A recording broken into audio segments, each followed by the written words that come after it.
Hi, everybody, and welcome to my YouTube channel. I'm so glad you're joining me today, and I'm really excited to be taking part in Altenew's video hop. I wanted to show you two cards and explain what we're going to do. When we did the blog hop for this release, I made this card, and I decided to make it this way because we had some problems with getting the dies in time, and so I needed to come up with some solution to make a card that didn't include die cutting. So this is the one that's on my blog with all the directions, and I'll put a link to it down below. And for this card, I layered it and masked off each layer. So there's 4 layers here. The pink flowers are on one layer, the lavender on another, the yellow on another, and the leaves on another. So it was very complex to make, but I really love the way it turned out, and I like the way it looked. I used the Pastel Strokes washi tape on the back, and I hadn't done this much masking in a long time, and even though it took me forever, I'm really liking the way that it turned out. However, this card was just not going to be suitable to be showing you in a video tutorial of other than a few hours long. So I made another card with the same materials, basically the same washi tape, the same stamp set, and these two are really made in many ways the same, and yet look at how much different they look. The difference is that this card that we're going to be putting together today is a lot easier and a lot faster to make. So the directions to this one are on my blog. The directions to this one are going to be in today's video. So you can pick and choose which one you want, or if you want to try to make both. But let's get started with this one, the one we're going to be making today. Both of these were made using the Wispy Joy stamp and die set, and I want to show it to you. I really like this. Being associated with Altenew as an educator, I have a ton of Altenew stamps, and I have reasons why I like all of them, but I particularly like these that are easy to layer and have lots of different options of flowers. And so I really do like this set a lot, and I think you could get a lot of use out of it. I know I already have, but for today, we're only going to use these outline stamps. We're not going to use any of the layering, and that's going to cut down on our time element quite a bit. And also it makes it so much easier and quicker to put together a card. So that's the set we're going to be using, and we're also going to be using this washi tape, which is the Pastel Strokes washi tape, and it's really pretty. It's just all kinds of pastel stripes that make kind of a pastel rainbow. So let's get started. Now, if any of you have watched my previous video tutorials or other videos that I've made, you know that I like to break complex things down into simple steps because that makes it easier to understand and easier to do, and helps you be inspired that you can do things that may not be as complex as they look. So believe it or not, the first step to this card is going to be stamping the sentiment. Now, that's usually what we do last, but because this card has a lot of layered flowers and everything, it's easier to stamp it right up front. So what I did is I cut a piece of 4 1/4 by 5 1/2 inch cardstock that's colored. Now I use this cream color, but let me show you the card again. As you can see, it has lots of different pastel colors, so you could use lavender, pink, green, blue. You could use anything for this background card panel, but I decided that going with kind of a neutral vanilla color was probably going to show off all the other colors better. So I cut a piece of cardstock that's 4 1/4 by 5 1/2, and I taped it onto this die, and you'll see why a little bit later why I did that, but mainly I wanted to get the sentiment in the right place. So what I did was take a pencil and just lightly mark around onto the colored cardstock. And now I'm going to take it off of here. I had taped it on, of course, with some low-tack tape to hold it still. And there you see my circle. Well, maybe you can't even see it. It's pretty light.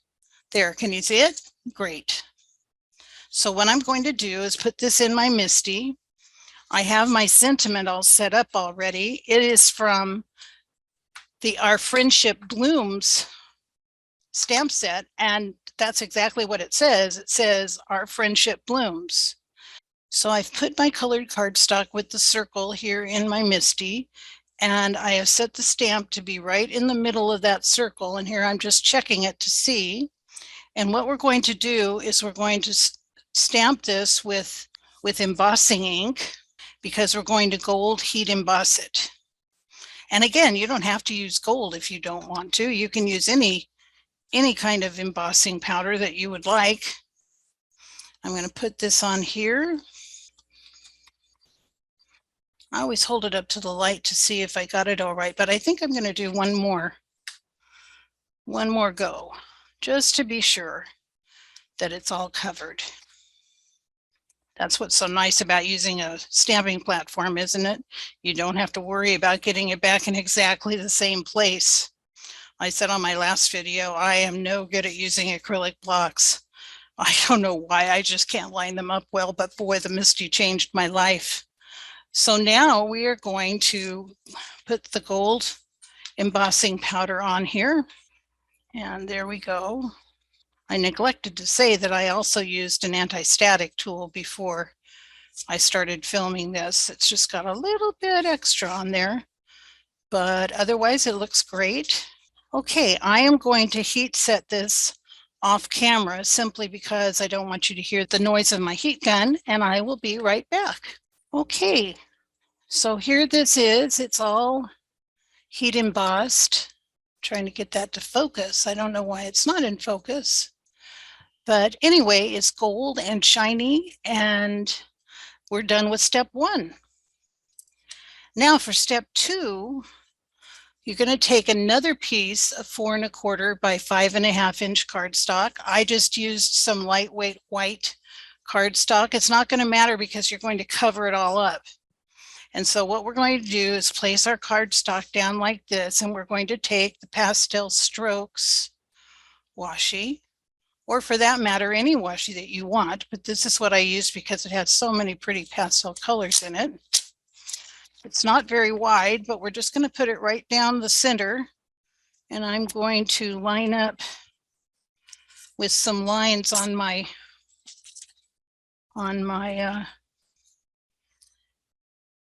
board here, and make sure that I get this pretty straight. It really doesn't matter that much because we're going to be covering it up, and we're also going to cut out of it. So I'm just going to do 3 strips, kind of overlap here in the middle, get the stripes to be at least lined up, even if they're not the same color. And 1 more strip.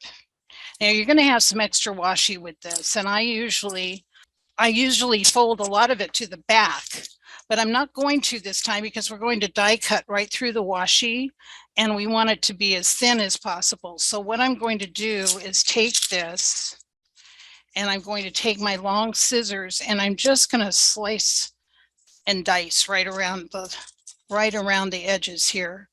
And then later I'll take these extra pieces and attach them to either some press and seal or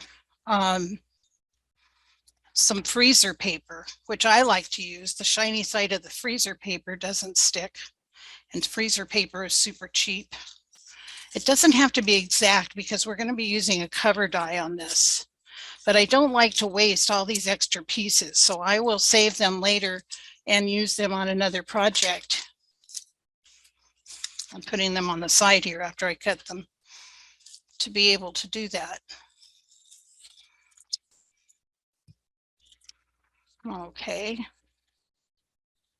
And 1 more side.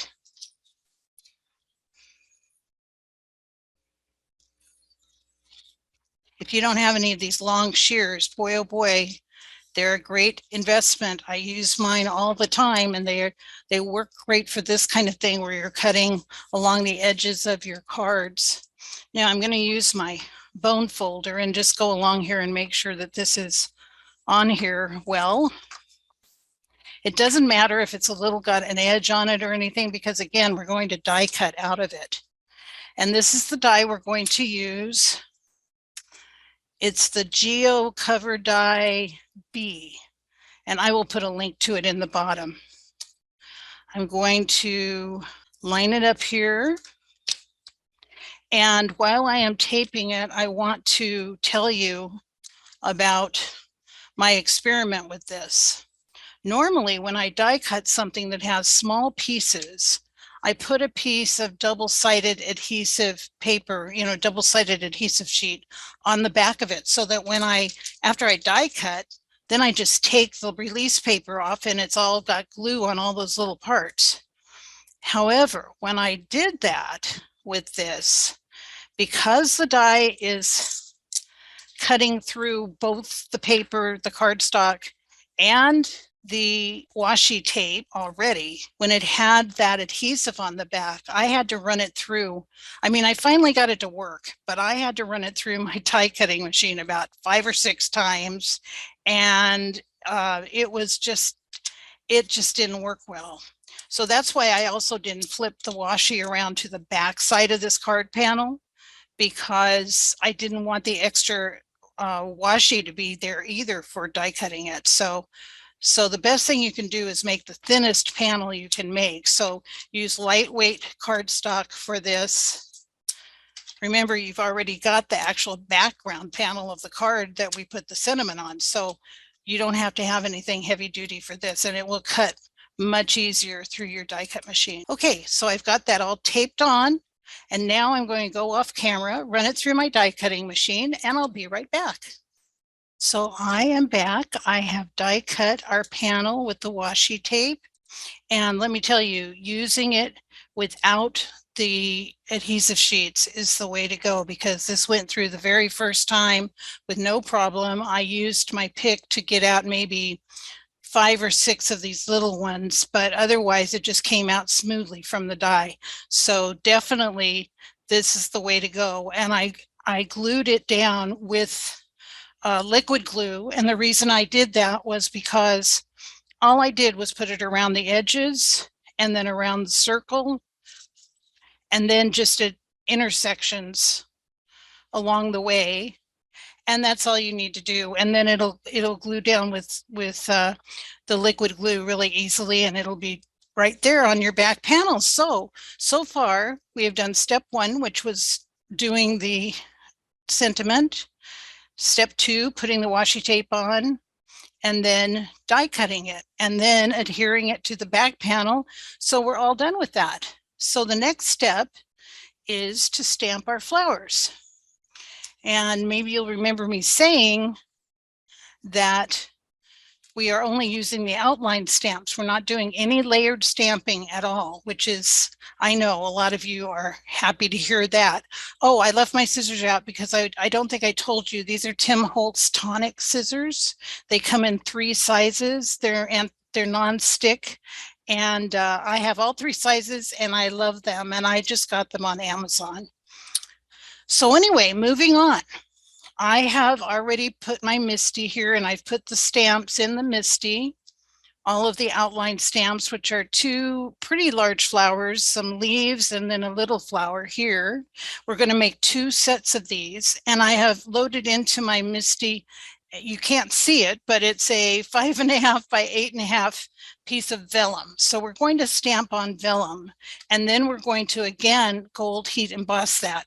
So I'm going to use my anti-static tool here and just get some powder on there and really put it on pretty, what's the right word? Heavily, because I don't want this vellum to pick up anything other than the outlines of those flowers. Now I'm going to use my embossing ink here. Be sure, if you haven't used your stamps yet, that you do use the stamp conditioner. This is the Altenew eraser, but you can use any eraser really, but I do like the conditioning value of this. It's more than just an eraser. It has some conditioning in it, and you just rub it over your stamps if you haven't used them before. And a lot of times I do it anyway, just to be sure there's no anything on there, oils or anything that would keep you from stamping smoothly. So I'm going to use embossing ink and just get these coated really well. just clear sticky ink. We just want the outlines of these flowers. So I know that a lot of you are thinking, well, I can do that because if I don't have to layer them, I can do it. Okay, here we go. But you may want to look at some of my other video tutorials because I really do go over layering quite a bit and give you some hints and tips, particularly the last video blog that I did for Altenew. I think it was Gardens Around the World. My husband made this tool for me, although now you can buy them everywhere, but boy, with my hand arthritis, it really helps. Okay, let's see how that did. I always kind of hold it up to the light to see, particularly in vellum, it's hard to see otherwise. Okay, now what I'm going to do is take this out of here and turn it around. And hopefully I have room on the other half of my vellum to stamp it again. If I don't, I have another piece of vellum waiting to go just in case, but I laid them out with the hopes of being able to do this. So let me see where these fall here. I think we are going to be just fine. So that's good. I only have to use one piece of vellum, but I am going to use my anti-static tool again on this half of the vellum. And then get it pushed down onto that vellum really well. And then what we're going to do is gold heat emboss these, just like we did the sentiment. So these flowers are going to be outlined in gold. Or again, you could use platinum or copper or silver, whatever suits your fancy. I'm just going to hold this up to the light a little bit, and I think those did fine. I'm going to take this out, put my MISTI to the side, and then I'm going to get my gold embossing powder, and we're just going to cover this with it.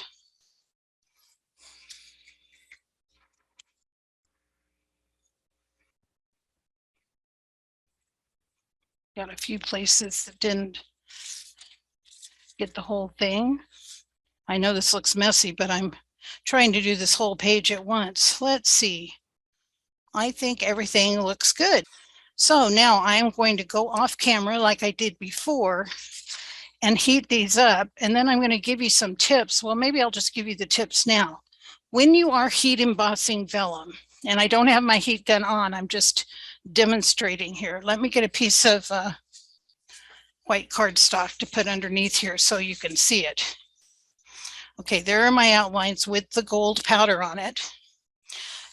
Vellum, you know, is very sensitive. So when you're heat embossing it, I always move the tip of my heat gun so the heat kind of dissipates around, and I never hold it on one spot too long. So I might start here and be moving around and then skip here and then skip here. I don't wait for the whole image to be embossed.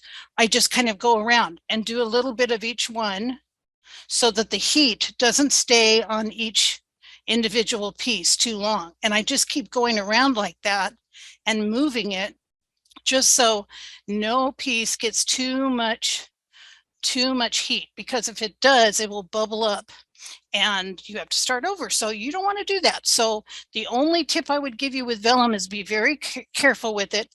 After you have it 90-something% done, you can turn it over and do it on the back, because that will get the final, if there's any powder that hasn't melted yet, that will get it. But again, not straight and direct and holding it there. Move it around. Move it around just like that. It may take you a little bit longer, but your vellum won't warp as much and you won't get any bubbling up where you have to redo the whole thing. So that's my tip, and I'm going to get off of the video and do that, and then I'll be right back. Okay, I am back. I have finished heating all of these. Can you see the shiny gold? They're so pretty. It's hard to show in the camera, but I think you can see that. Really pretty gold flowers. And I did go over it after it was all heated and cooled off. You don't want to do it right away, but once it's cooled off, I do go over it with my Swiffer sheet just to be sure that I've gotten every little bit of that gold embossing powder off of there. Now you can see that I turned the sheet over, and that's what we're going to do. We're going to color these flowers, but we're not coloring them on the front, we're coloring them on the back of the vellum. And you will know, especially if you've tried this before, it's very forgiving. So you don't have to be scared of using alcohol markers because it's showing from the front and you've colored it on the back. And because vellum has that kind of cloudy feel to it, it doesn't have to be perfect, so don't worry about it. So I'm going to be using a lot of colors of the artist markers, and of course by Altenew. I will list the colors down below on the description, so just double check that afterwards, and all the supplies will be down below also, where they're linked to Altenew if you do want to purchase anything. So just scroll down on the more underneath the video and you can access all that. So I'm going to be using these three first: Buttercream, Rouge, and Peach Perfect. And I just picked these three because I kind of like a blend of peach and yellow. I kind of like that look. So I'm going to start on this flower up here. And I'm going to use the darkest, which is the Rouge. And I'm just going to take my nib here, not the short nib, but the other one, the brush nib.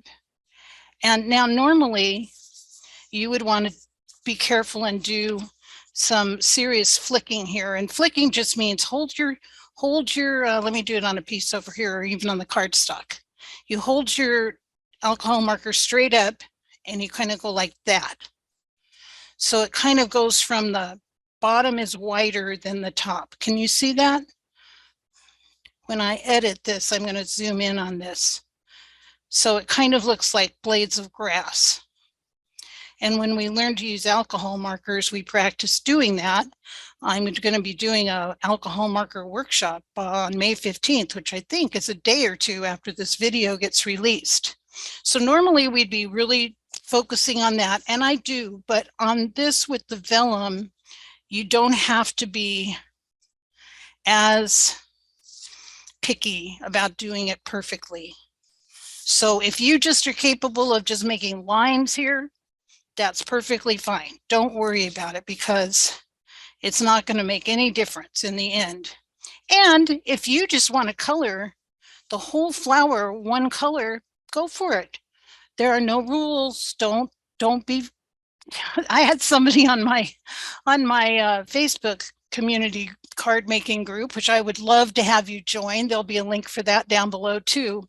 We have such fun in there. We have a lot of people who love making cards, and it's a positive and welcoming place to be, to meet new friends, to get a lot of support and encouragement, and to learn from each other.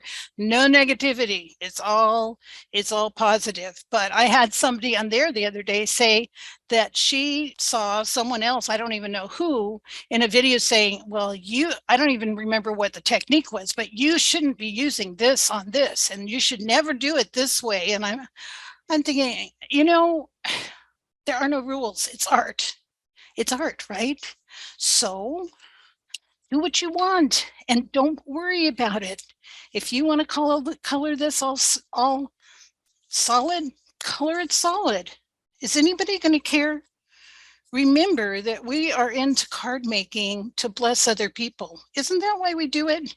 Yes, it's artistic, and yes, it's fun, and yes, we meet a lot of nice people and everything. But we make cards to bless other people, people who need a smile, people who need encouragement, people who need a thank you, whatever. And they're never going to look at your card and say, oh my gosh, look at, she colored these flowers in all in one color and she didn't use flicks, and what is she thinking? That's silly. That's just not going to happen. So you do what you're comfortable with, what you feel good about, and don't apologize for it. Do what works for you and be happy and bless somebody. Don't shy away from doing a card like this because you think you're not good enough or you're too much of a beginner or whatever. That's just a bunch of baloney. Come on over to my card group and get some encouragement and realize that there's an awful lot of other people out there just trying to do the best they can do and learn just like you. And that's what I do too. I've only been card making 2 years, and you know, I'm still learning, and I've got a lot to learn. I probably can learn something from you if you would come and share your talent and your inspiration. So just let it be and relax. I'm going to make a green center on this flower, and I am just doing it one layer. I'm not worrying about it being any kind of complicated thing.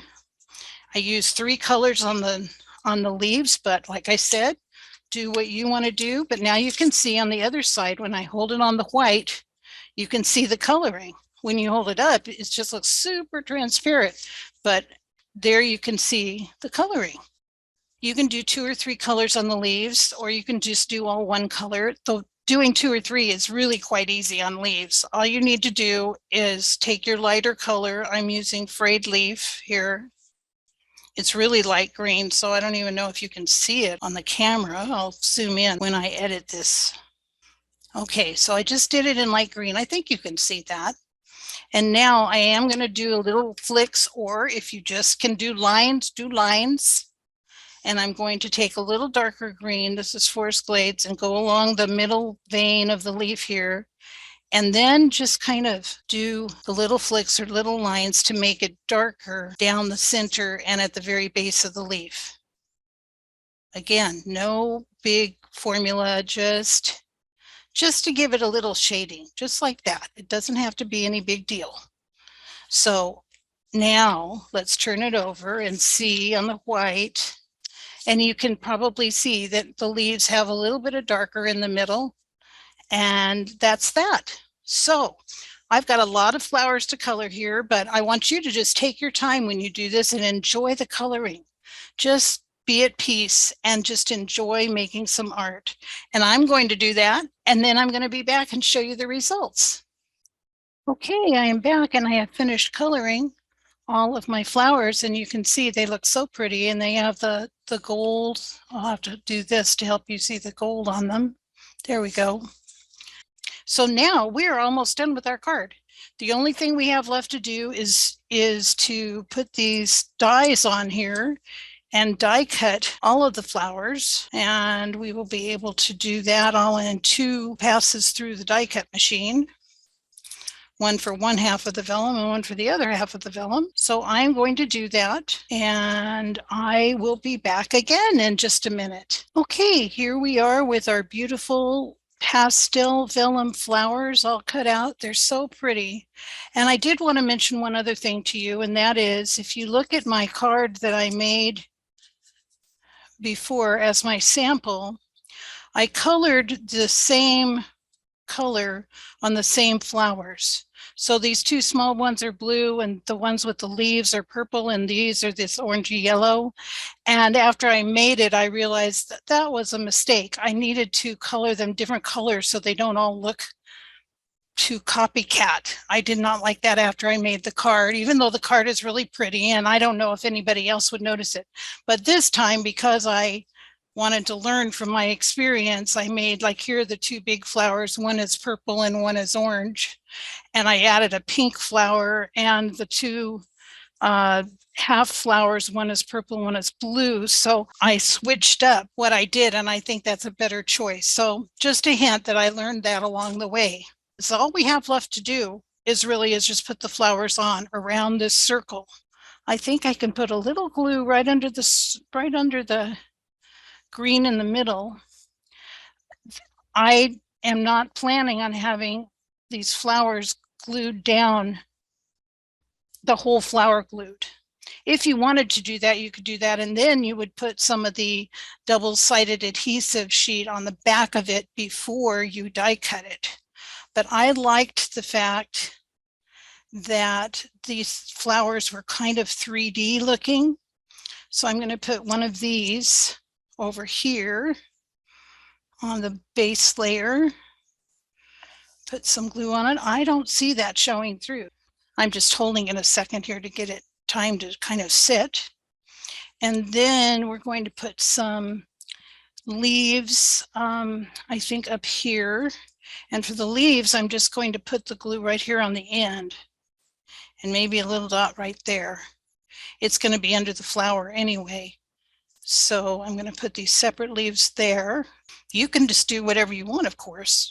I'm just kind of showing you what I've decided to do. Hold down there, glue. Okay. So I think I'm going to put this one here. Now what I did, I have these little things with the balls on the end of them. You see that? Oops, it's not in the camera. There we go. But I don't have a big enough one to bend the flower with it. So what I did was I just took one of my older little gem picker tools, and oh, that one has got a problem there. There we go. And I just put it down in here in the palm of my hand and kind of whirled it around and let that flower kind of curve like that. See? It kind of made it curved because I wanted these flowers to look kind of 3D. So I'm going to put the glue on it now and make that one kind of a 3D looking. I'm going to use this to push it down in the center so I don't bend the petals. Okay. Now I'm going to do this one. Where am I going to do this one? I'm going to do this one over here too. And I'm going to make it, this one I'm going to put down in the corner. Sorry, I'm rambling, aren't I? I apologize. I'm thinking and doing at the same time. But maybe that will show you that you're not the only one that does that when you're having your creativity rolling along here. Okay, I'm going to push this down flat for that one. Put another leaf on. You know, it really doesn't make any difference how you put these on because it's going to look beautiful no matter what you do, right? So I'm going to put this kind of out to the edge because these flowers in person are so pretty and so delicate and so spring-like. You are going to be amazed when you try this, how beautiful it really is in person. It's just gorgeous. And I know you're going to like it when you try it. So let me know. Make a comment on the video, or now this one I'm going to do the same way. I'm going to do this in the palm of my hand and just kind of scrunch it like this. See? Let me know by making a comment or join my Facebook group and let me know there and post your picture of what you make. I just love seeing everybody's work and everybody's creativity at work. So I would love that. If this inspires you to do something else, let me see that. I just know this is just beautiful, and it's just would make anybody feel special receiving a card that is feminine and springy and loving like this. That's my estimation of it. And you know, when I realized that nothing that I made on my blog for this particular release, I'm going to wipe that off, and I'm going to do this one like this too. I was I was disappointed. I was like, oh my gosh, I got to make another whole card to do my video blog. But that made me think about it, and it made me figure out this card, and I love this card. So I'm so glad that I had to do that, because otherwise I probably would not have thought about it and actually made it happen. So I'm really happy that I had to do that. Now, can you see how pretty this looks? Oh, it's looking awesome. And I just have one little leaf left to stick on, and I don't know where I want to stick it. I think I'm going to stick it in here because there's a little hole right there. So, oops, that's the right side. And then we're just going to do one more thing, and that is put a few little gold sequins on there. You don't have to. I just decided that I wanted to. Now look at that. Isn't that beautiful? And it's 3D and the flowers are curved. It's just, I just love this card. What can I say? I just love this card. I can't believe it. I like it so much after I had to make it just because I needed another card. So now I've got 3 little sequins. These are the Altenew Antique Gold. I think well, no, I think I'm going to put it over there. Turn these over. Okay, and this one I'm going to put over here. Maybe down a little bit more. I don't like it there. Do you ever do this when you're adding embellishments? Kind of move them around and around till you just decide that that's the right place? I do that all the time. And like I said, I've said it on several videos, scientists, whoever they might be, have figured out that our eyeballs are drawn to odd numbers. And so when you put your embellishments on, try to put them on in multiples of, in odd numbers, so 3 or 5, because apparently our eyes work better and they like seeing things in a triangle form. So I think I always say, well, who knew that? I certainly didn't know that, but I guess it's true. So look here, we are done. So let's review what we did to make this card. Here we go. What did we do? Step 1 was cutting the background panel and stamping and embossing the sentiment in the circle. Then we covered a separate panel with the washi tape and we die cut it. And then we glued that panel to the background panel with some liquid glue. Then came the flowers. We stamped the outline layers with embossing ink on our MISTI, and we made 2 sets of them from this particular Wispy Joy set. We stamped them with the embossing ink, and then we heat gold embossed them, just the outlines. Then we turned the vellum upside down and colored the backs with alcohol markers. And we talked a lot about how to do that. So we colored them, then we die cut them out, then we attached them, did our embellishments, and voila. Boy, once you walk through it, if you're not trying to actually talk it and do it at the same time like I am, it's a pretty easy card and it's very impressive. So I hope you will try this. I am so glad you joined me today. I'd love for you to subscribe to my channel. I enjoy meeting all of you just through the internet, and make a comment and just look and see and check out my Facebook group, because we have a lot of fun in there and a lot of learning goes on. So plus you'll also hear about pre-registering for any of my future workshops. So I think that's about it. And thank you so much for joining me today. I will see you next time.